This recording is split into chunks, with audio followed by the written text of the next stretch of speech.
এগুলো সব আমি বানিয়ে নিয়েছি। নমস্কার বন্ধুরা, মায়ের হাতের রান্নাঘরে আপনাদেরকে স্বাগত। আমি আজকে বানাবো আলু দিয়ে একটি রেসিপি। তা আপনারা দেখতে থাকুন কিভাবে আমি তৈরি করি। প্রথমে আমি আলুগুলো গাটা পরিষ্কার করে ধুয়ে সিদ্ধ করে নিয়েছি। এখন আমি আলুটা ভেঙে মাখাবো। খুব সুন্দর করে মাখিয়ে নেব। আলুটা ম্যাশ করে নিচ্ছি। দেখুন বন্ধুরা, আমি মোটামুটি ম্যাশ করে নিয়েছি আলুগুলো। এবার এর মধ্যে দিয়ে দেবো বাকি উপকরণগুলো। দেব গাজর কুচি, কাঁচা লঙ্কা কুচি, ধনে পাতা কুচি, এটা হচ্ছে পেঁয়াজের কলি কুচি, পেঁয়াজ কুচি, টমেটো কুচি একসঙ্গে সব কিছু দিয়ে দিলাম। আর আছে আদা কুচি, আদা বাটা, আধা চামচ জিরে গুঁড়ো, আধা চামচ ধনিয়া গুঁড়ো, পরিমাণ মতো লবণ। এবার আমি সবগুলো একসাথে ভালো করে মাখিয়ে নেব।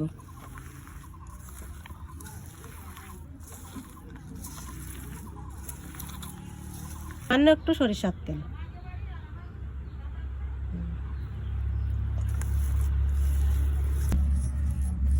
এই আলু ভর্তা থেকে আমি নিয়ে এভাবে একটি শেপ দেব।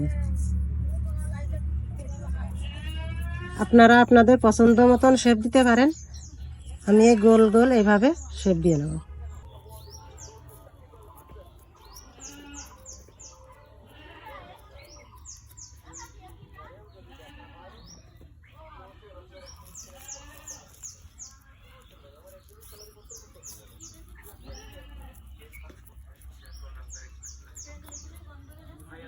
বন্ধুরা, আমি একইভাবে সবগুলো এভাবে তৈরি করে নেব। এখন বন্ধুরা, এইগুলো চপ আমি বানিয়ে নিয়েছি। অনেকগুলো চপ হয়েছে। আমি মিডিয়াম সাইজে 4টে আলু নিয়েছিলাম, তাতেই অনেকগুলো চপ। এবার আমি পরবর্তী প্রসেসে চলে যাচ্ছি। এখানে আমি নিয়েছি আটা, আপনারা ময়দাও নিতে পারেন, কিন্তু আমি আটায় নিয়েছি। দিয়ে দিচ্ছি লবণ, জিরে গুঁড়ো, ধনিয়া গুঁড়ো, আর দিয়ে দিচ্ছি লঙ্কা বাটা। আমার কাছে লঙ্কার পাউডারটা নেই, আমি এই জন্য বেটে নিয়েছি। আপনারা লঙ্কার গুঁড়ো দিলেও হবে। আর দেবো হলুদ। এবার আমি সবগুলো একসাথে মাখিয়ে নেব। বন্ধুরা, আমি সবগুলো উপকরণ ভালোভাবে মিশিয়ে নিয়েছি। এবার আমি এর মধ্যে অল্প করে করে জল দেবো। হচ্ছে নর্মাল জল, এটা দিয়ে আমি এভাবে মাখিয়ে নেব। একসঙ্গে বেশি দেব না, অল্প করে দেব। দেখুন, আমি জল মাখিয়ে এরকম একটা গুটি গুটি ভাব তৈরি করে নিয়েছি। এবার আমি এটা চেলে নেব। চালনায় আমি চেলে নেব।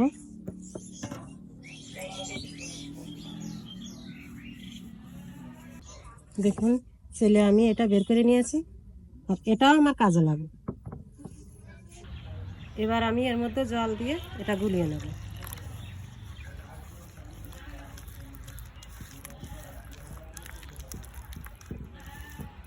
কড়াইতে তেল দিয়ে দিচ্ছি, এদিকে গরম হোক। এই পাশে আমি সবগুলো কোট করে নেব। এই দেখুন এভাবে।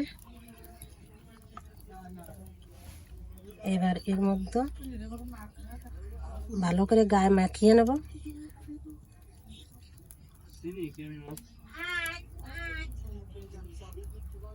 এভাবে কোট করে আমি রেখে দেব।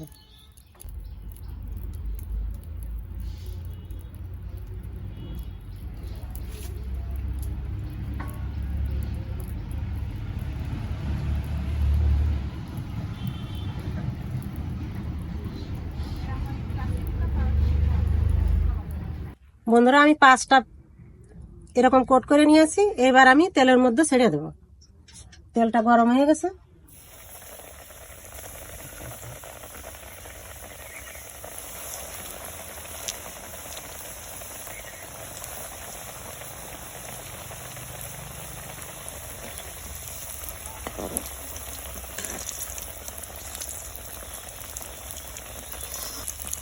বন্ধুরা, আমি মিডিয়াম আঁচে ভাজবো। এই পাশ হয়ে গেছে, এবার উল্টিয়ে দেবো। একটু টাইম নিয়ে ভাজলে খেতে ভালো হবে। না হলে অতিরিক্ত জাল হলে পুড়ে যাবে।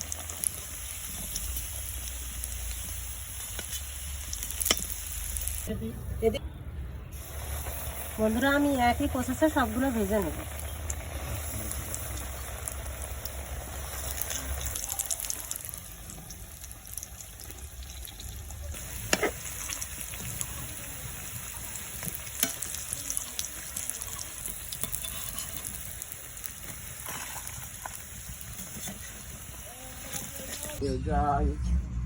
তা বন্ধুরা এই যে আমার চপ বানানো রেডি। আমি একটি আপনাদেরকে ভেঙে দেখাবো। দেখুন কত সুন্দর চপ হয়েছে, দেখে মনে হচ্ছে চিকেন ফ্রাই। তা বন্ধুরা এত সহজে এভাবে এত সুন্দর একটি চপ বানানো যায়, আপনারা বাড়িতে বানিয়ে খাবেন অবশ্যই, দেখবেন খুব সুন্দর লাগে। দেখুন উপরে মুচমুচে আর ভিতরে আলুর পুরটা নরম।